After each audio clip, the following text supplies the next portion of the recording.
श्रुतिस्मृतिपुराणानाम् आलयं करुणालयं नमामि भगवत्पादं शङ्करं लोकशङ्करम् शङ्करं शङ्कराचार्यं केशवं बादरायणं सूत्रभाष्यकृतौ वन्दे भगवन्तौ पुनः पुनः ईश्वरो गुरुरात्मेति मूर्तिभेदविभागिने व्योमवद्व्याप्तदेहाय दक्षिणामूर्तये नमः सदाशिवसमारम्भां शङ्कराचार्यमध्यमाम् अस्मदाचार्यपर्यन्तां वन्दे गुरुपरम्पराम्। ॐ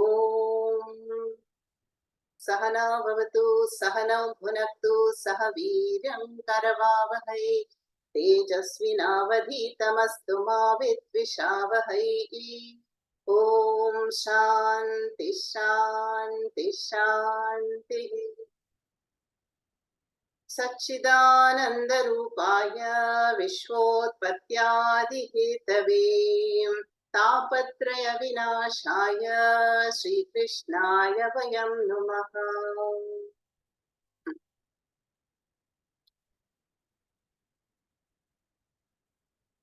So, resuming the Uddhava Gita, which begins from chapter 6 of the Mukti Skandha of the Srimad Bhagavata Mahapuranam, the 11th Skandha, and spans 3-4 chapters, 7, 8, and 9, the Dattatreya Gita. So, Sri Krishna is narrating the Samvada, the dialogue between the great king Yadu and this Avaduta, Dattatreya, who is roaming about very happy, very peaceful, and fearless, and asking him about the secret of his Anandam. And this Avaduta begins to narrate the 24 principles of nature, whom he considers his gurus. So whether it is a tiny, humble ant or this mighty, majestic elephant, if one has a mind, open mind to learn, one can learn something from any phenomenon in nature. So this Avaduta is narrating these precious lessons. What are these lessons? Some of them are to be followed, like the teachings of the Vedic values and attitudes and way of life, dispassion, renunciation, focus, devotion. But there are some lessons where there is a caution, give up intense attachment. We learned from the story of the Kapotaha pigeon, and also sense indulgence, how these 5 creatures like the bee, the moth, elephant, deer, how they are trapped because of attachment to one sense of. So by through these various vivid examples from the nature, this Avaduta is giving us the Vedic way of life and the Vedic vision. What is the Vedic vision? That is where the sun is important. Ekaha Atma Satyam Vipraha Bahuda Vadanti. There are infinite manifestations, but they are all at the core essence one. So the one Tattvam manifest in the various embodiments was also included in these lessons. Yeah? So we see that we may not remember each and every lesson that the Avaduta shares. But when we come across those examples from nature, we see a bird, we connect immediately with the teaching, or the ocean, or the space, or the fire. So that is why, these examples, or art, or story time, music and dance, they very, very beautifully convey a subtle, profound message and the teachings. For example, when we think of rope snake, what comes to the mind? Vedanta. Yeah. So Vedanta and rope snake are synonymous. Same way, ocean and wave. We cannot but think of Ishvara and Jivatma, Paramatma, Jivatma. So like that, by the law of association, we are able to grasp the teachings in a very friendly, easy, relatable way, these profound teachings of the Shastras. Yeah.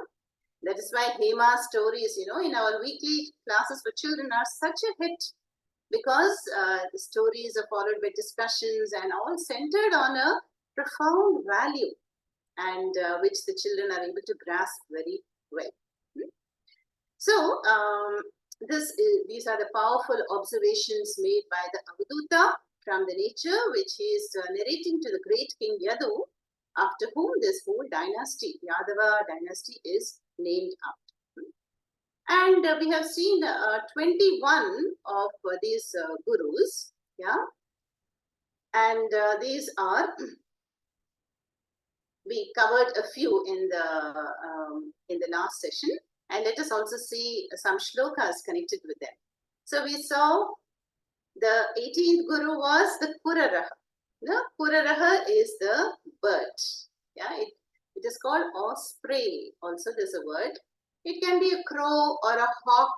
Yeah, and we saw how this Kuraraha is having this piece of meat in the mouth, right, in the mouth, and it is running away, and but it is chased by a whole flock of other birds who all want the same thing, and then it drops the meat and then it gains the peace. So this is where the Bhagavatam says that when we have this parigraha, attachment to any one thing, we have a desire to acquire, then it can become an object of envy and competition by many others. Look at the elections, for example. All the politicians will be vying for one post. Yeah. So here, the teaching for the mumukshu here is to give up the intense desire to acquire something. And the moment I give it up, then I am free from that craving, and people will also leave me alone. There is no more competition. Yeah. So that was the teaching of this Puraraha, the bird. Then we saw the next teaching was this Arbhakaha. Arbhakaha is an innocent child, or let's take the baby. And the baby is so innocent that the ego has not formed yet, and it is free from raga dveshas. Yeah. And here the Bhagavatam says that just as the baby, it is name mana apamana. There is no mana and there is no apamana. And so, na chinta geha putrinam. So, the renunciate says that, like the baby has no notion, this belongs to me and this is me, and so does not have the concern, worry, and anxiety that a family person will have because of identification with the body and the body-centered possessions and the family. So it is free.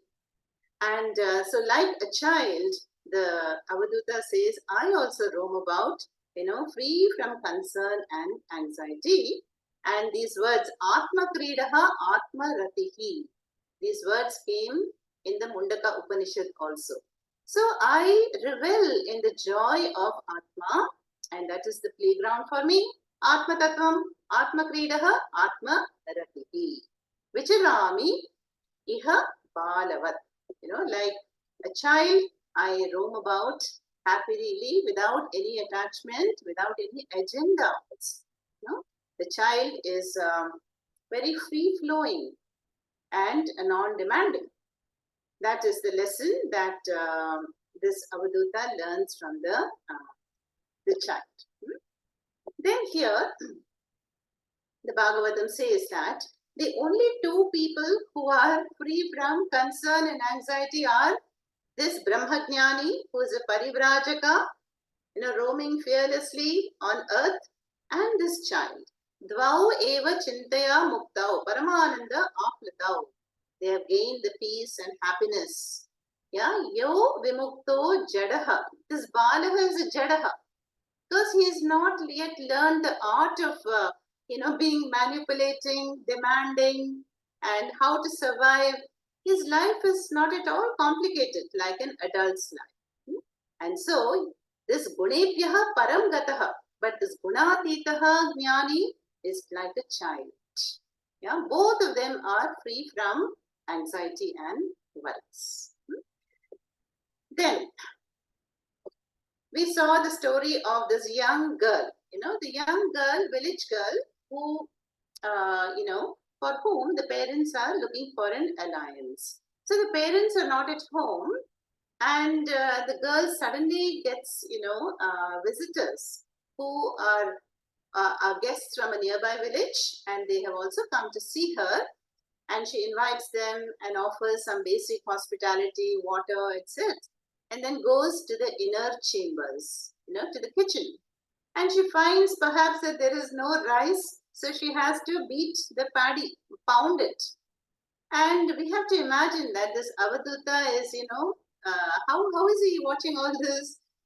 We have to imagine that it is by his intuition or his mind power, that he imagines then this must be happening, that must be happening.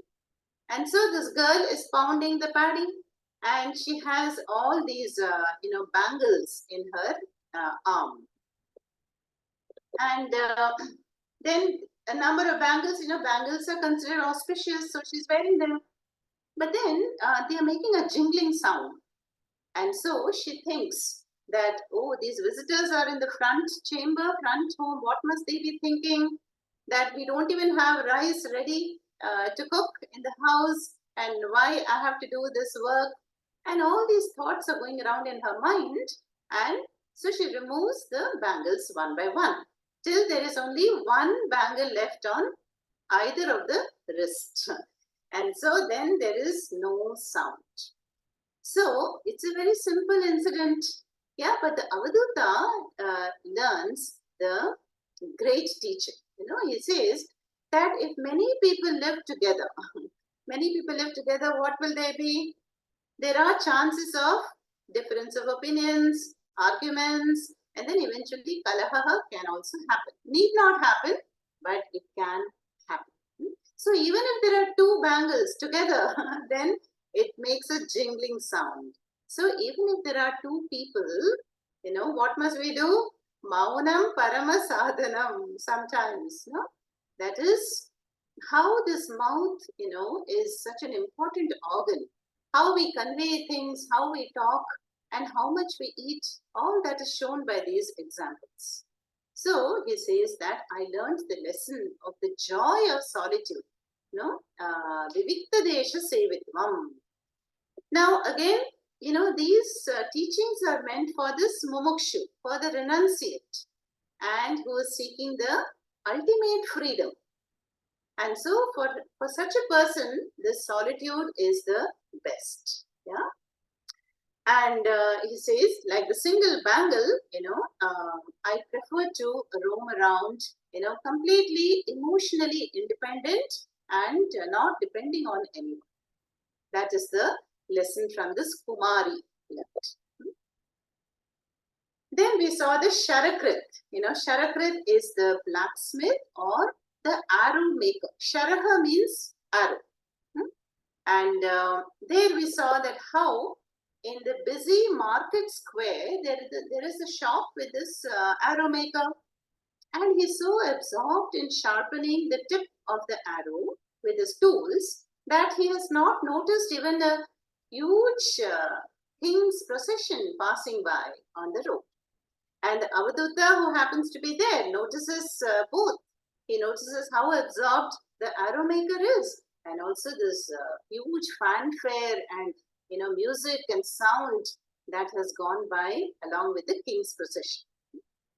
So then, what is the lesson that the arrow maker learned, that the Avaduta learned? The power of the mind. How, if the power of the mind is, it can become like a laser beam when it is absorbed in a task and it is completely oblivious of its surroundings. Atma samstam manakritva nakinchidapi chintaye. So in the Kathopanishad, Gita, chapter 6, this is what Sri Krishna has said. Yato yato manascharati tatastata niyamya etad. That is, when we bring the mind repeatedly back to the object of concentration in meditation, then we can also have this ekagrata and repeatedly dwelling on that Atma Tattva. So he praises the arrow maker, the Avaduta, and he moves on. So these are the lessons he is learning on this way. Now, we come to the last three gurus of this Avaduta, And the next one, 22nd Guru, happens to be a snake. Remember earlier we saw the Guru as Ajagaraha.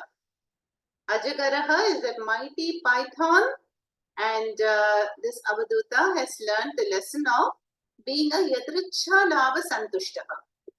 Ajagara is a slow moving python, very powerful, but it will not hunt its prey. Unlike the snake, a normal snake, slithers around and covers a huge distance. So what is the lesson here?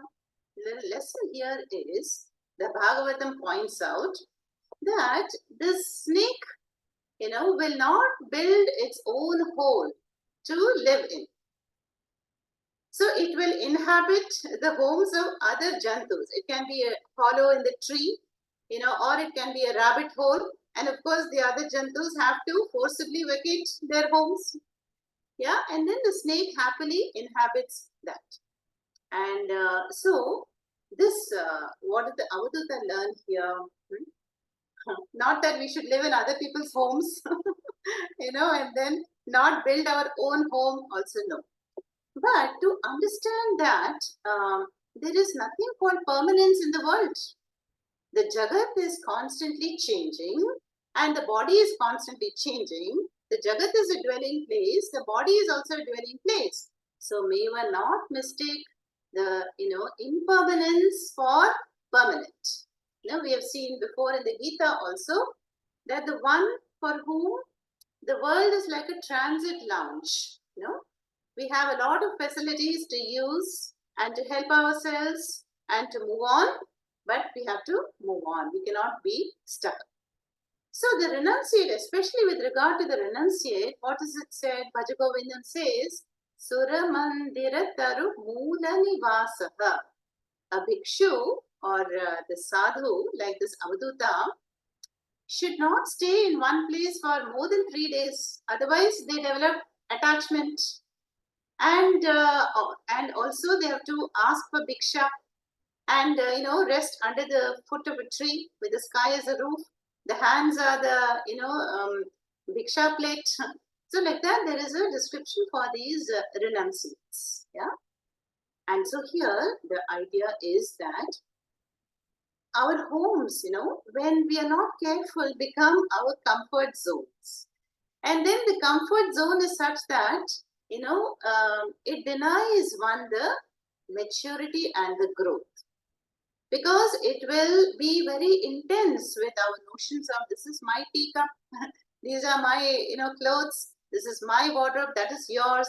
So that notion of me, mine, you, yours will be very, very deeply ingrained if we have a sense of permanence with respect to our possessions, our home, our anything centered on the body.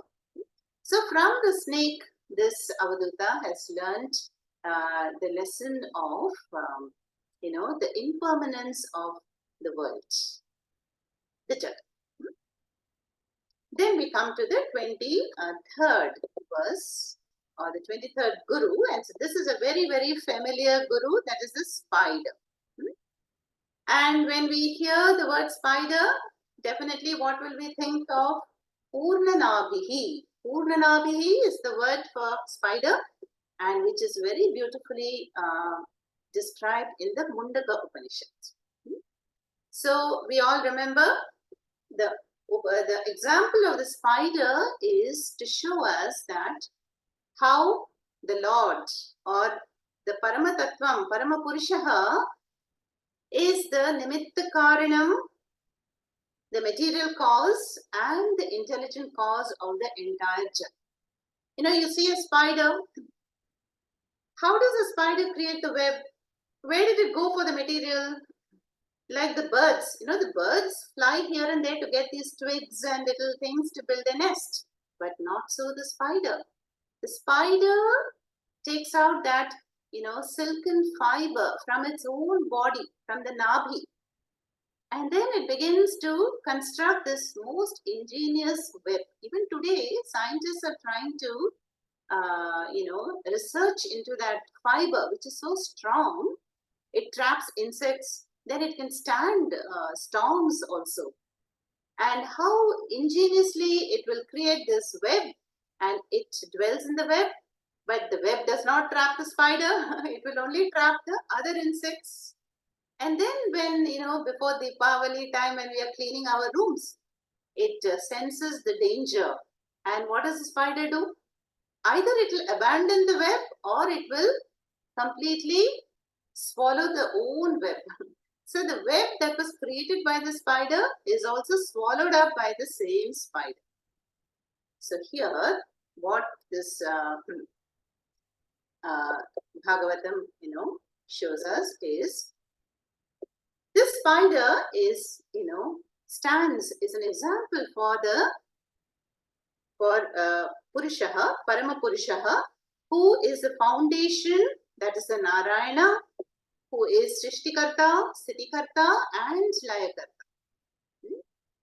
And that is the single source of this entire world, and which sustains the world, and into which the world is going to fold back at the end of the Kalpa. So that is the story of the spider, and he learns that this is how Bhagavan is. Otherwise, when we imagine who has put the sun out there to provide the climate for planet Earth and to sustain life, and the moon and the waters and the earth, who is designing all this? And that is the power of Maya. So the Maya is activated by the Lord of Maya, that is the Purushaha, Brahman. By the power of Maya, it sustains everything, and Maya is, we know, Trigunatmika Maya Shakti, with the building blocks, that is the Pancha Mahabhutas. The entire subtle universe and the gross universe are all manifest, and they're sustained by laws and functions. And at the end of the Kalpa, where do they go? They're all folded back, like the dream goes back to the mind. And the whole Srishti is wrapped up into the causal state. So this humble, small spider, reveals this great secret of our entire universe. And that happens to be the penultimate guru for this Avadutta. And in the Gita also we have seen that one shloka in chapter 18. Yatah pravritti bhutani yena sarvamidam tatam. Yataha, from which the whole pravritti, the jagat has streamed forth, and yena sarvamidam tatam, that which is pervaded by that. That is you, Bhagavan, that is the Purushaha. So this humble spider has revealed the secret of this entire universe. And here is the original mantra of the Mundaka Upanishad.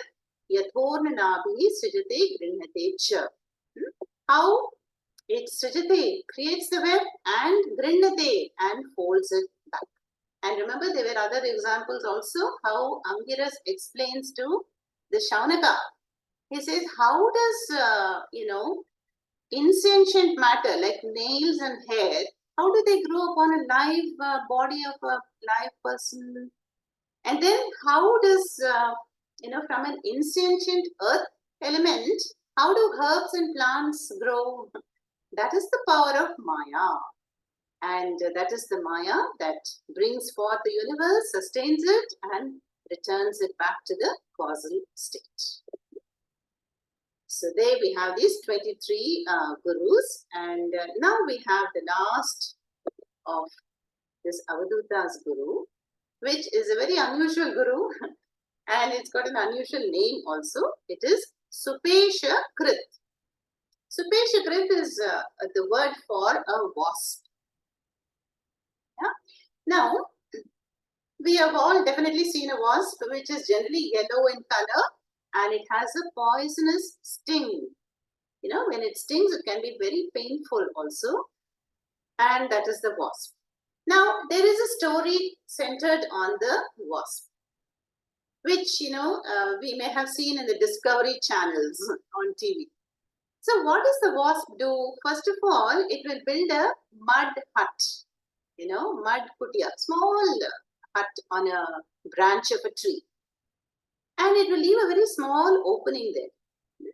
then it will take a worm, a Gita, worm or larva, and deposit it into the mud hut, so that that worm will not have a chance to escape, but there is a tiny hole, tiny hole for it to breathe and for something else. So then what does a wasp do?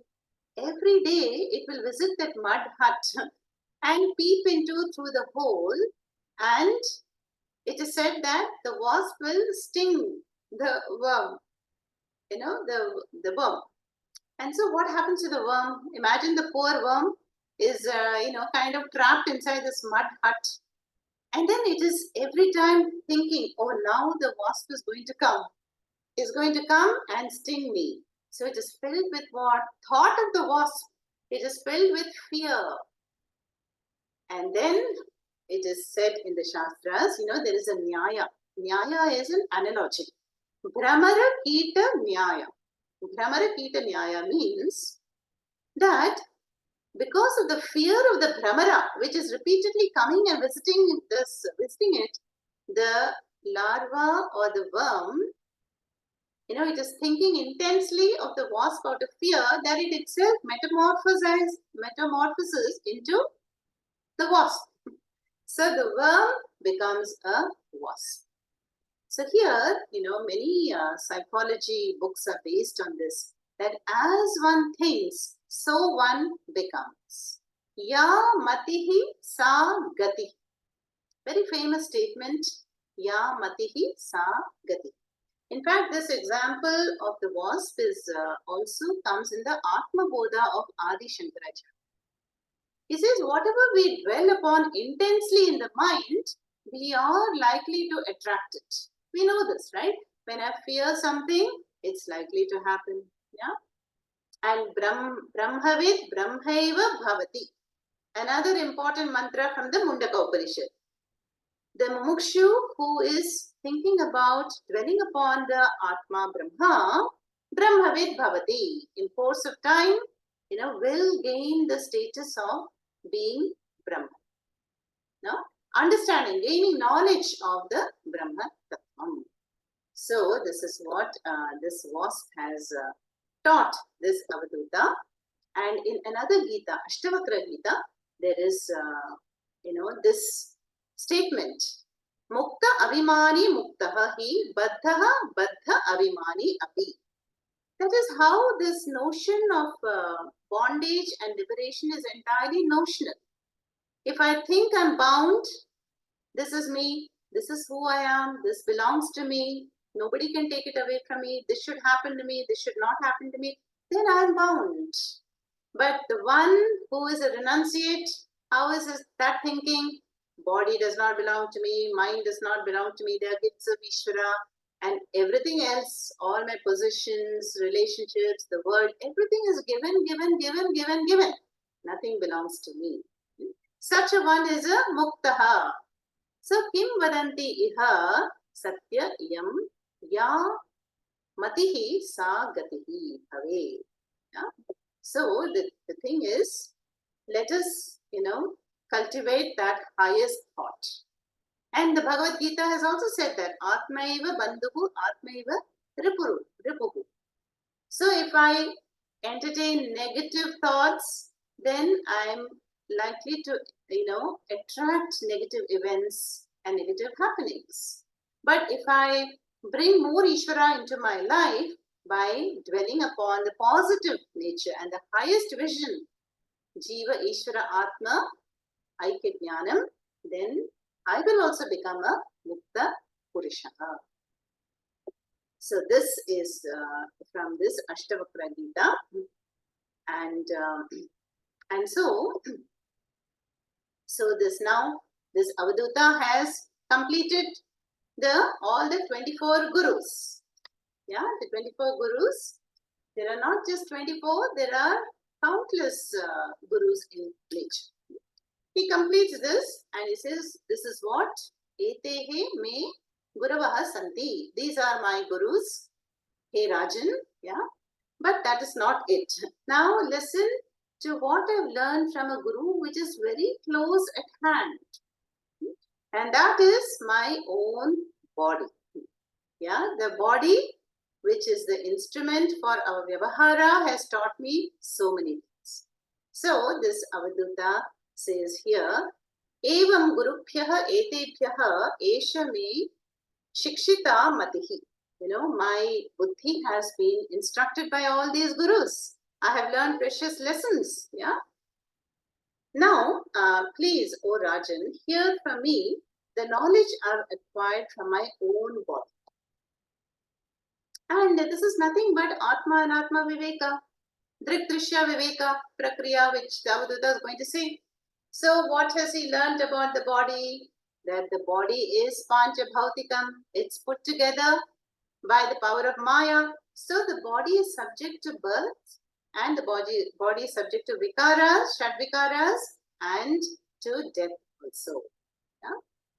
Then the Avadutta also says to the Rajan, all the shlokas come in this 9th chapter at the end.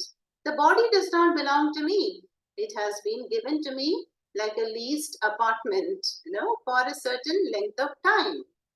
And just as a tree, when the tree perishes, it leaves behind a seed from which another tree will come. So too, this body has to go. But then when it goes, there is a seed from which another body is going to come up. That is the causal state. From vyaktam to avyaktam and back to vyaktam.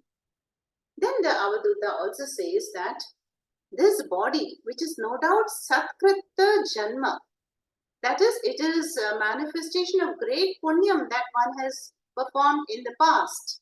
The punyam by which one has got this moksha dwaram manushya shariram. Jantunam narajanma durlabam, Shankaracharya has said. But, he says, O Rajan, this body has taught me that it is the cause of so many afflictions. We just heard the 5 examples, the bee, the elephant, the deer, the moth, fish, how they all were, each one of them was attached to one sense organ and they meet with destruction. But what about us, the jivas? The jivas are pulled in 5 different directions at the same time. So, the mind and the organs of knowledge and action are constantly taking us in various directions. We can imagine that Rathakalpana of Kathopanishad. Like even the wild horses pulling at this chariot, Deharatham. And so, the jiva does not reach the proper destination, because of the, unruly body, mind and sense organs. Yeah?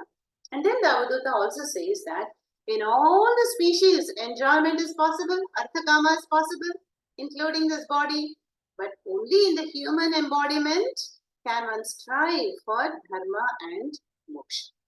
Yeah? And so, may one not take this human birth as granted, because it is very precious. May one put forth the right effort to approach a guru and through Shravanam, Mananam, Nidhyasnam gain the ultimate moksha. Now, many of you would know this famous text Narayanyam. Narayanyam also has the gist of the Bhagavatam, it is said. And the author, Narayana Bhattatri, remember how he was afflicted by a disease.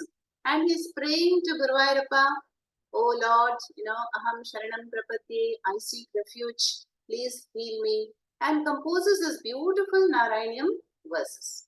But at the end, he says that, hey Bhagavan, the body itself is a disease. Because why disease? Because it is a karma phalam which is manifested due to avidya. And by this identification with the body, I am subject to even more afflictions. So I pray to you, Guru Vairappa, to remove the original avidyas and all the karmas that bring me all these afflictions. Yeah? At the end of Narayanam, there are powerful mantras stating that. So, now, having talked about the body, then what does the Avaduta say? He says, Evam Sanjata Vairagyaha Vijnana Lokaha Atmani Vichurami Mahim Eta Mukta Sangaha Anaha Ana Ahankritihi. So, I have become free from this ahankara. See, ahankara is the prime villain, it is said. The notion of this is who I am, and that notion of individuality. But now this avaduta is a anaham karkritihi, free from attachment to the ego. So no more deha abhimana. And thus awakened with this wisdom, I wander about on the earth, free from all attachments. This is what you wanted to know, O king. And here it is. These precious lessons I've learned from 24 plus 1, the body, from nature. Okay. So with this, these 3 chapters conclude 7, 8 and 9 of the 11th skandha of the Srimad Bhagavatam, and which started in the 6th chapter. Remember, chapter 6 is the context, how Krishna is preparing to go back to Vaikuntha and telling about Dwaraka is going to be engulfed and all. Then 7th chapter is when the Uddhava Gita teachings actually start. Then within that we saw this Dattatreya Gita, and within that also Pingala Gita was there, and all these examples end by the end of the 9th chapter. So now what we will do is just see a quick, flashback on the 24 gurus. Yeah. The first one, I told you the first 5 are the Pancha Mahabhutas. And so beautifully, we have Pancha Bhuta Sthala temples in South India, yeah, which are devoted to each element. The earth, we learn the lessons of humility and patience, forbearance. Then air, asangatvam, absence of attachment. Then the sky is an example very often used to describe the space like awareness, pure Chaitanyam, which is not visible for any of the other 4 sense organs, but it is limitless and all-pervading. Then water because of its fluidity. Fluidity is how it flows, and as it flows, it purifies, and it is sweet in taste, nature. So too, we can understand that simplicity from water tattvam. Fire, Agnihi is also Pavakaha. Pavakaha is a purifier. How the fire of knowledge purifies the jiva from all the karmas, Sanchita, Agami, Prarabdha, and burns the root itself of avidya. Then the moon goes through the cycles of Krishna Paksha, Shukla Paksha, and appears to vary as the surface that is reflecting the sunlight. But the moon remains the moon. Again, this powerful example is showing us the Atma, Anatma, Vivek. Anatma is always going to be subject to change and flux. Yeah, but not so Atma. Then we have the sun, of course. The sun is the Sakshi, and this Atma Tattvam, Atma Tattvam, which is Avasthatraya Sakshi in one. Then the Kapotaha. Kapotaha, the poor pigeon, the whole family of pigeon, because of the intense attachment, perishes, hunted by this hunter. And so there the lesson was to give up the attachment. Now we often see that the more attached we are, it seems to cause more grief, and it is also snatched away. Whereas when we give up something, the likelihood of retaining it seems to be more. That seems to be a law in nature. Yeah? So we can enjoy anything, a position, a relationship, remaining detached. And this is what the jnanis and sadhus do. They don't have any agenda for anyone. This person must be like this. This person must be on time. No. They give the freedom to the world to be the way they are, where they are, what they are, and that is why they enjoy complete freedom. So that is the lesson number 8. Then Python Ajagaraha, we saw how to be contented and to accept the beautiful prasada in life, yeah, and not to chase something for the sake of peace, happiness, and security. In particular, food.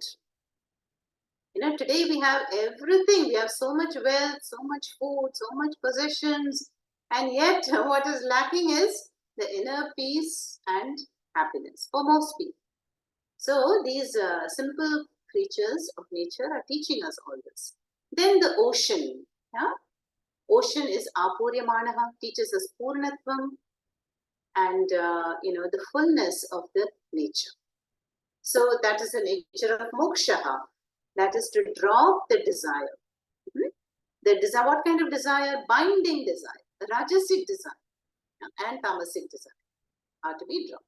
Then the moth, we saw the next 5 examples, the moth and the honeybee, and elephant and deer, these 5 show us to avoid the sense indulgence. Especially important here is which of the 5? The fish.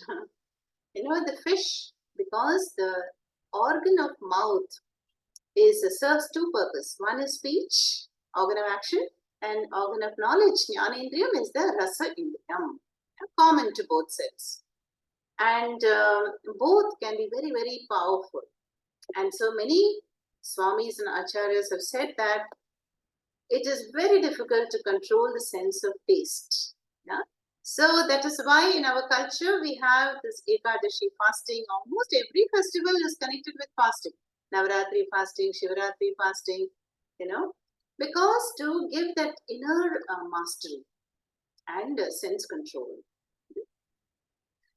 And then we have the hunter, and this is not to be this is the bee collector. How all the ones who struggled to accumulate the nectar and make the honey out of it, but suddenly somebody comes and sets it to fire and grabs everything. So the idea here is to be free from the hoarding mentality, parigraha again. So if I put everything off for tomorrow, okay, tomorrow I'm going to enjoy. In 5 years, in 10 years, some people say, okay, I'm going to come to Shastra study later. There is no later. There is only now, the present. Yeah? So being in the present and enjoying the gifts of nature and enjoying the prasada of Bhagavan is meant. And not to over accumulate also. Yeah? People go on building houses, go on buying so many things, and then that will only agitate the mind more. More the possessions, more the fear of maintenance, the fear of theft and loss will also be there. As the poor bees were robbed of their honey and they were robbed of their life also by this hunter. Then we saw that interesting example of the Pingala. Pingala is the young, beautiful lady, and who was blessed by this Avaduta's presence, and maybe because of the power of Satsanga, her mind underwent a transformation.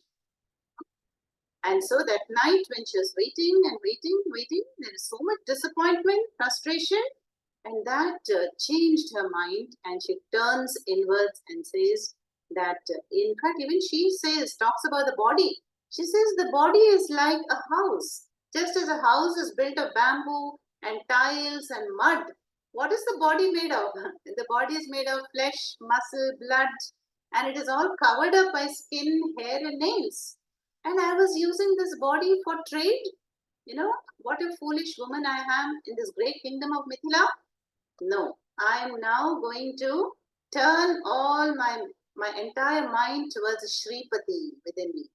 The consort of Mahalakshmi, and who is the source of all wealth and all auspiciousness and all happiness. And so she sleeps happily and transformed one. So there the Avaduta learns the lesson of dispassion. Yeah? Dispassion Again, the same lesson of giving up the desire, a binding desire.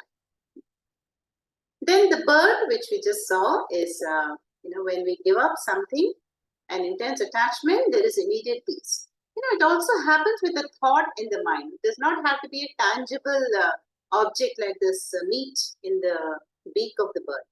Supposing we have a very disturbing thought of the past or the future, we are not able to be peaceful.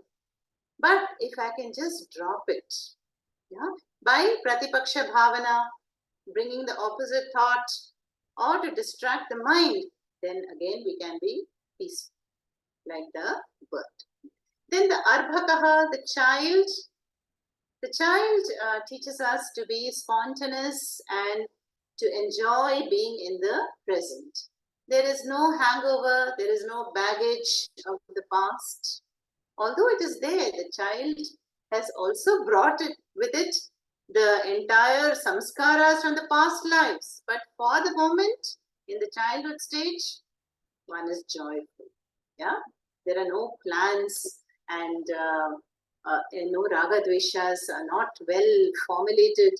So, like the child, we must discover the childlike love for nature, love for everything, and be happy and peaceful. And that is how, just as a child makes all of us so happy, so we also can bring happiness to others by the childlike nature. Then the young girl and the story of the bangles, we just heard again, is to discover the joy of being with oneself. It is not we are avoiding company. Yeah? But we find more often than not, when we are in a public place, the mind will be more distracted. Yeah. Whereas when we are with ourselves, we are peaceful. And that is the teaching of the girl. Then the arrow maker, the blacksmith, teaches us the power of the mind. If I really want to set my mind on something, nothing can prevent me. I can solve a puzzle, I can invent something. And for the mumukshus, this is very important because I need the sukshma samskrita buddhi to dive into the nature of Atma Tattvam. For Shravanam, Mananam, Nididhyasnam, this is very, very important. To be a avritta chakshuhu, a mind that is turned inwards. And that can only happen when I have prioritized in my life. If I'm doing too many things, the mind will be outward, and distracted, and will not have the power of focus and concentration. So the blacksmith taught this Avadhuta that lesson.